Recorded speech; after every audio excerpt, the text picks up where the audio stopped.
Hola, ¿cómo están?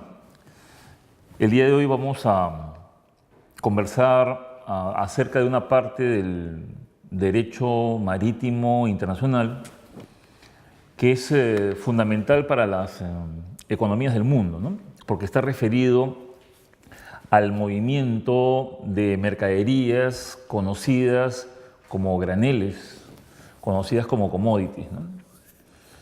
Es decir, como lo conversamos en anteriores clases, hoy día el mundo de los negocios marítimos tienen una gran división, ¿no? Por un lado se encuentran todas las mercaderías que viajan dentro de contenedores marítimos y por otro lado mercaderías que son transportadas sin la utilización de los contenedores marítimos, ¿no? Entonces, esas son las dos grandes divisiones mundiales. Hay otras, pero que ya conversaremos más adelante, pero estas dos abarcan el 99% del negocio del transporte. Entonces, el día de hoy vamos a conversar específicamente acerca de el transporte de mercaderías que se conocen como graneles, ¿no?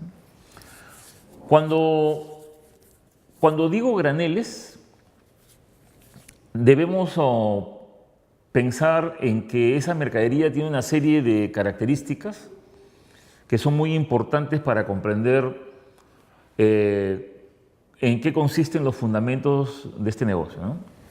Cuando hablamos de graneles, es evidente que estamos ante la presencia de productos que se comercializan en grandes volúmenes, en grandes tonelajes, ¿no? Algunos especialistas dicen que este negocio es a partir de las 1000 toneladas, ¿no? Es una referencia que seguramente abarca la mayoría de las posibilidades, ¿no? Y que puede ir de las 1000 toneladas pues, a las 100.000 toneladas, a las 200.000 toneladas, a las 400.000 toneladas, al millón de toneladas, etcétera, ¿no? En un solo envío, en un solo buque, ¿no? Entonces, eso es lo primero que tenemos que señalar. Lo segundo es que para este tipo de negocios se ha tenido que desarrollar en el tiempo una serie de principios del derecho que hoy día lo vemos plasmados en tratados internacionales, lo vemos plasmados en reglas internacionales y en conductas y usos que se usa normalmente en el desarrollo del transporte marítimo internacional de graneles.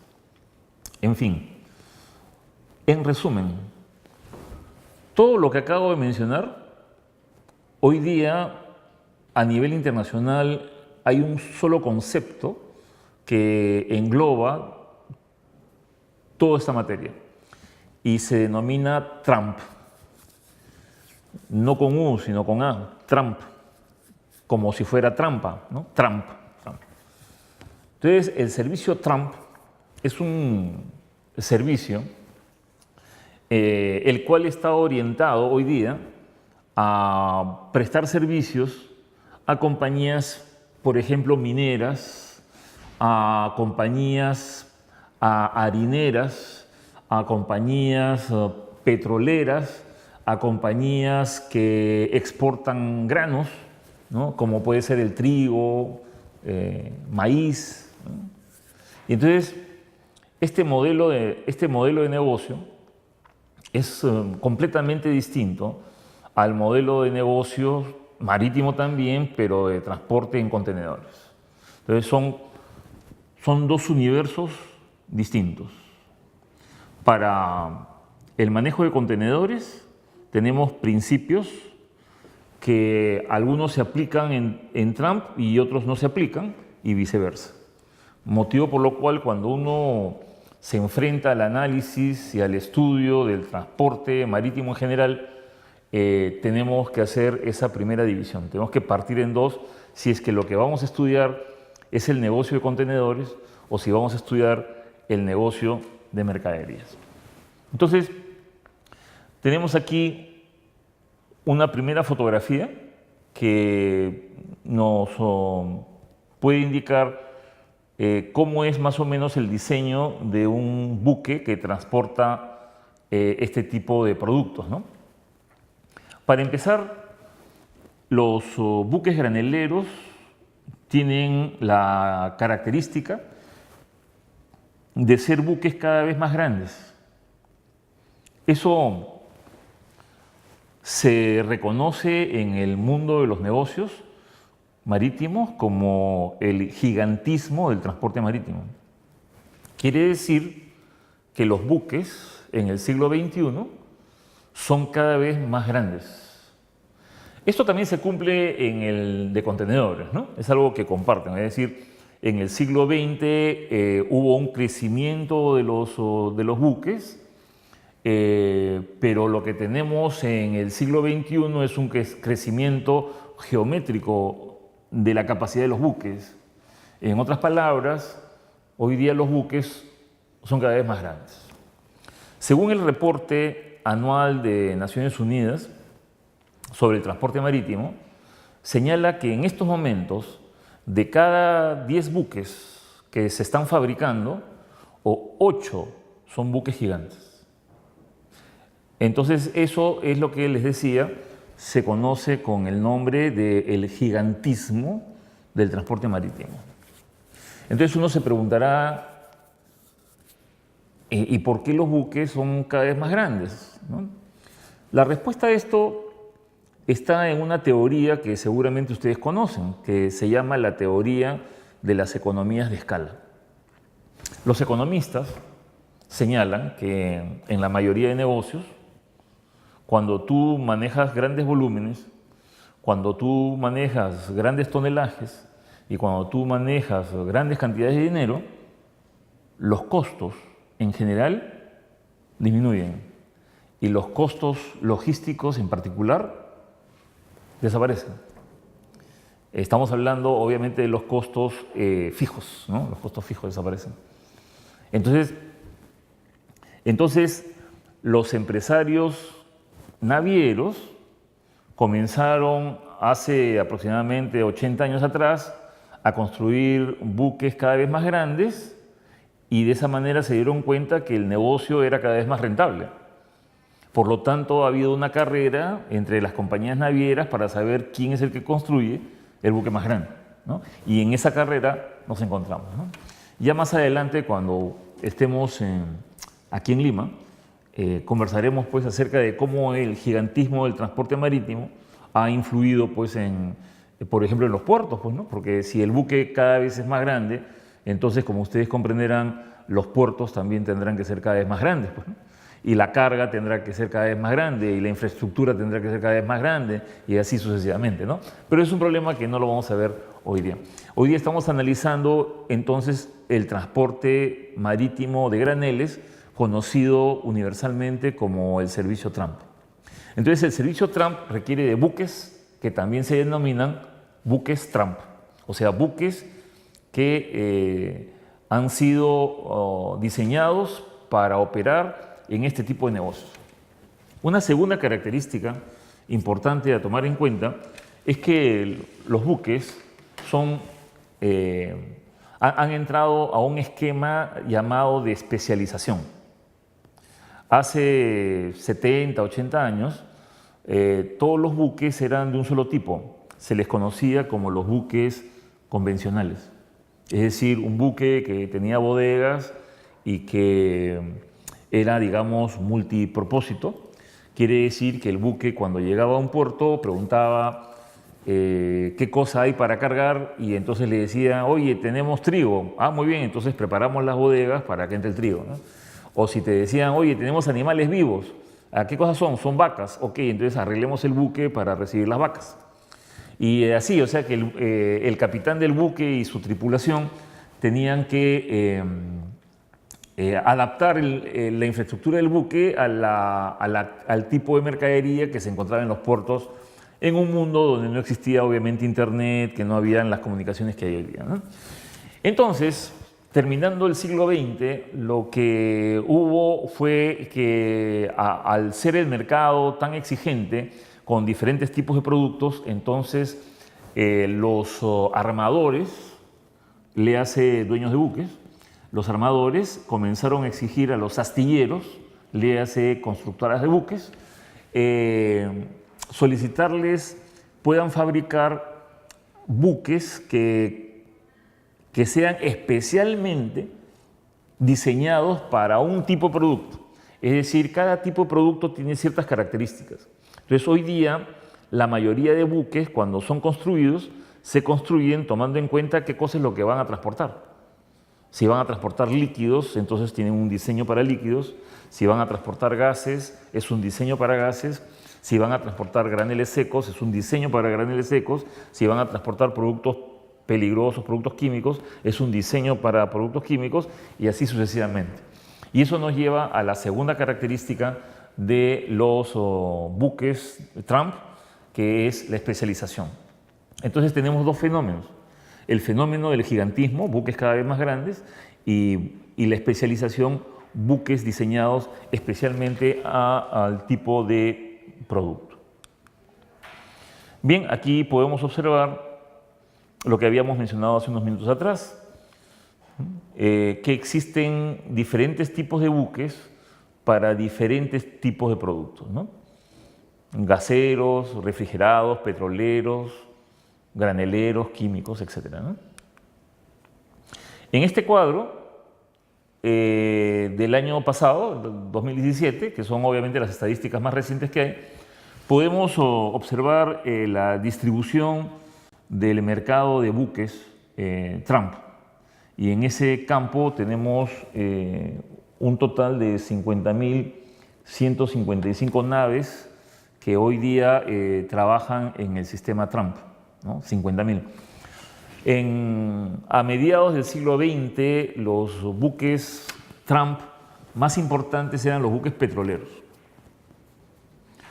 Esto debido, obviamente, a que a fines del siglo XX el petróleo era un producto extremadamente necesario para el desarrollo de los países, ¿no? El país más industrializado del mundo, que era Estados Unidos, tenía pocas existencias de petróleo y por ende era un gran importador de petróleo. Y este petróleo existía y existe en el Medio Oriente, ¿no? Entonces, el petróleo salía del Medio Oriente y terminaba en Estados Unidos. Otro país sumamente industrializado es Japón, ¿no? Y Japón tampoco tenía una sola gota de petróleo, entonces ellos también eran grandes importadores de petróleo. Y así sucesivamente, Francia, entre otras potencias, eran países importadores y grandes consumidores de petróleo, ¿no? En el siglo XXI esto ha ido cambiando sustancialmente, ¿no?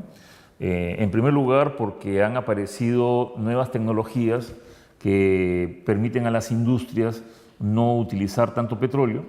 Por otro lado, la política que ustedes conocen, que implica tener que usar energías alternativas con la finalidad de que el uso del petróleo no contamine más el medio ambiente, y ya tenemos algunas décadas en este campo y se han desarrollado todas las tecnologías que ustedes conocen, y por lo tanto hemos logrado a nivel mundial bajar cerca de un 40% el movimiento de petróleo en el mar, lo cual adicionalmente generaba todo un problema porque habían buques petroleros que transportaban pues 400.000 toneladas de petróleo y se partían en medio del océano, generando los accidentes ecológicos más desastrosos que todos ustedes conocen y que pueden observar en YouTube, ¿no?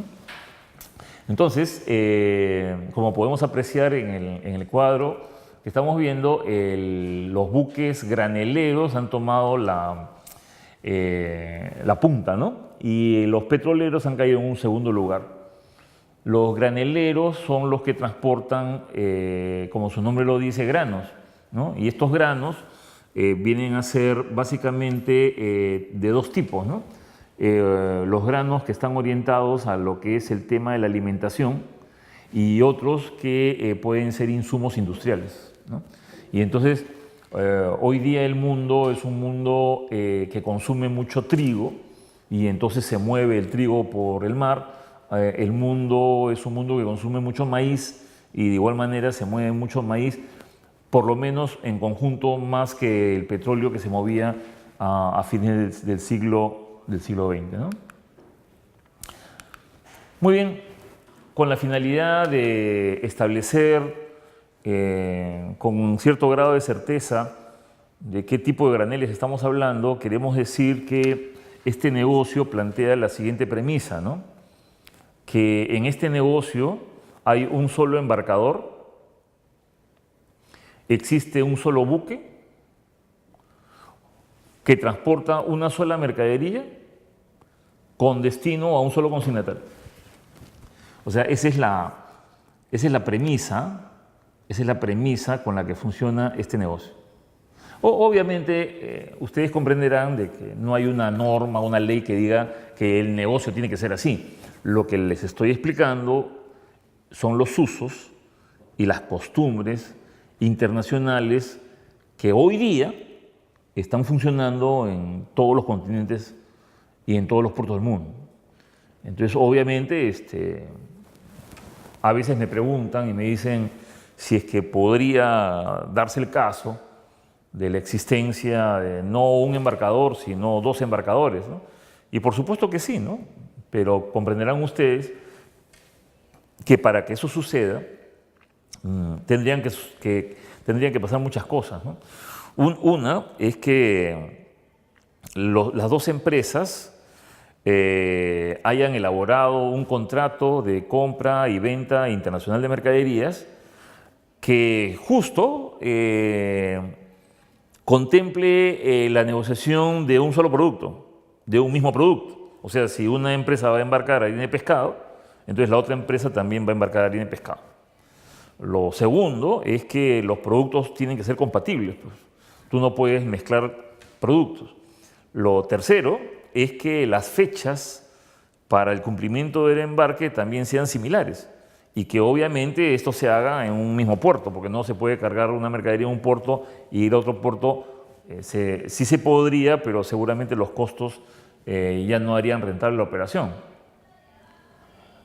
Por otro lado, tendríamos que partir de la premisa de que ambas empresas, digamos, no son competencia, ¿no? Porque a ti no te gustaría transportar tu mercadería con la mercadería de tu competencia. Por lo tanto, tendríamos que asumir que las dos empresas que contratan un buque tendrían que estas empresas tener cierta afinidad, ser socias o que puedan confiar unas de otras, ¿no? Y finalmente, que sus contratos de compra y venta internacional de mercaderías establezcan la entrega en un mismo puerto, o sea, un mismo puerto de descarga, ¿no? Entonces, como ustedes pueden apreciar, para que se junten dos empresas, ya la situación se comienza a poner bastante difícil y algunos podrían afirmar que imposible. Es por esa razón que partí al inicio de la sesión del día de hoy, cuando les decía que en este negocio, usualmente, generalmente, hay un embarcador, porque la participación de dos embarcadores ya se hace difícil, ¿no? Sin embargo, sí se puede y seguramente hay muchos ejemplos de eso en el mundo, ¿no? Ok, dicho esto, tenemos que pasar a analizar la mercadería.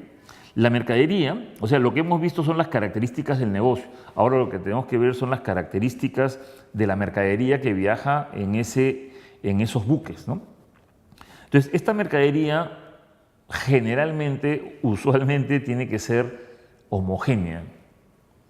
¿Qué quiere decir? Que si tú ves que hay un buque que está transportando arroz, es porque en la bodega número 1 hay arroz, en la bodega número 2 hay arroz, en la bodega número 3 hay arroz, en la 4, en la 5 y en la 6 hay arroz y es el mismo arroz y es la misma calidad de arroz. En otras palabras, todo es arroz. O si vemos un buque que está transportando concentrado de cobre, entonces vamos a la bodega número 1 y tiene concentrado de cobre, vamos a la bodega número 4 y tiene concentrado de cobre, vamos a la 6 y tiene concentrado de cobre. Quiere decir que todo el embarque es de concentrado de cobre. A eso se le conoce con el nombre de carga homogénea, ¿no? Entonces, nuevamente, cualquiera que que nos pregunte si es que existe la posibilidad que en una bodega vaya una carga, en otra bodega. Siempre existe esa posibilidad, pero como ustedes comprenderán, hacer coincidir todos los contratos de negocios hace de esto una situación totalmente excepcional. Motivo por lo cual entonces la primera característica de un transporte de graneles es que el granel es homogéneo, o sea que estamos hablando de un solo tipo de carga. Lo segundo es que estos embarques obviamente no usan contenedores, ¿no? Entonces, muchas veces me preguntan, ¿y por qué no podríamos usar contenedores, no? No se usa contenedores porque el valor de la mercadería en sí es muy bajo. O sea, generalmente son centavos de dólar por kilo. Y entonces para transportar 30 toneladas de una mercadería en un contenedor tendríamos que el valor total de la mercadería es tan bajo que pagar lo que nos exige una compañía naviera por contenedor nos hace salir del mercado. Es por eso que estas mercaderías viajan a granel. Entonces, estas mercaderías no tienen envases, no tienen empaques, no tienen embalajes, no tienen parihuelas. Es una mercadería que viaja suelta, viaja tal cual. Sin embargo, existen graneles que son extremadamente sensibles a la humedad. Un ejemplo es el azúcar. ¿Podemos transportar azúcar sin ningún tipo de protección? La respuesta es que sí, ¿no? El problema es que por más cuidados que tú tengas, por más inversión en papel craft, en planchas de AAA, en stretch film, que tú hagas con la finalidad de proteger el azúcar de la humedad existente, siempre va a haber un porcentaje que se conoce con el nombre de merma. La merma es el porcentaje, imagínate el 1% del embarque que se va a malograr debido a que la humedad malogre el azúcar y entonces es algo que ya no se puede comercializar. Por ende se denomina merma, o sea, pérdida del embarque por razones propias de su transporte. Entonces, existen exportadores que negocian con los importadores y dicen, ¿qué te parece si en vez de enviarte el azúcar a granel, lo ponemos en sacos de 50 kilos de polipropileno? El polipropileno es un tipo de plástico, ¿no? Y entonces aceptan. Entonces quiere decir que en ese caso el embarque ya no se hace a granel, sino se hace en sacos. Pero como ustedes comprenderán, si tú optas por sacos, quiere decir que el embarque va a tomar tiempos distintos al de graneles. Pongo el siguiente ejemplo, ¿no? Si optamos por granel, entonces el buque atraca, de pronto viene una manga, aprietan un botón y comienza a caer el azúcar, ¿no es cierto?, en varias toneladas por hora, pues, ¿no? Una infinidad de toneladas por hora, o sea que llenan todo un buque de azúcar en cuestión de 2 horas, 3 horas, ya un buque con 100.000 toneladas de azúcar ya está copado y entonces cerramos las bodegas y nos vamos. Pero, ¿qué pasaría si fuera en sacos? Si fuera en sacos, entonces tenemos que usar camiones, tendríamos que usar un montón de camiones, lo cual significa un costo bastante fuerte en camiones, o fajas transportadoras, que también habría que invertir en fajas transportadoras. Por otro lado, los sacos no se lanzan, entonces tenemos que tener sistemas de, por ejemplo, de redes que toman 40 sacos, los izan y los ponen, pero abajo tendríamos que contratar personal de estiba. Entonces tú vas sumando y entonces resulta de que en la anterior forma de embarque tú tenías el 1% del embarque en merma, que imagínate significaba esto, imaginemos pues $7.000 en pérdidas, ¿no? Pero ahora para evitar la merma tú lo presentas en sacos y al presentarlo en sacos entonces ahora ya no tienes pérdida en merma, pero tienes pérdida operativa, porque el buque se va a tener que quedar varios días en el puerto y de repente te sale un costo superior a los $7.000 de merma. Por eso les decía que es una decisión del embarcador, ¿no? Finalmente, ¿no? Y estos productos se cotizan en bolsa. Quiere decir que la mercadería en sí, este tipo de mercadería, sus precios se cotizan en bolsa. Por eso es que las empresas pueden en sus contratos hacer referencia a una bolsa en especial que nos va a servir como referencia para el cálculo del precio. Eso es parte de las características de los graneles. Acá tenemos un ejemplo de graneles que están orientados a la energía, ¿no? Como puede ser el petróleo búnker, el petróleo diésel, el gas licuado, el gas natural, los lubricantes, diferentes tipos de gasoil, el trigo, el maíz, la cebada, la soya, el arroz, el azúcar, el cemento, el carbón, la urea, los fosfatos, minerales y harina de pescado. Como ustedes pueden apreciar, es una gama enorme e importante que abarca los negocios internacionales y que necesitan del funcionamiento de los buques llamados buques Trump para poder llevar a cabo este tipo de transporte que a su vez satisface las necesidades de energía y alimentación en el mundo. Muchas gracias.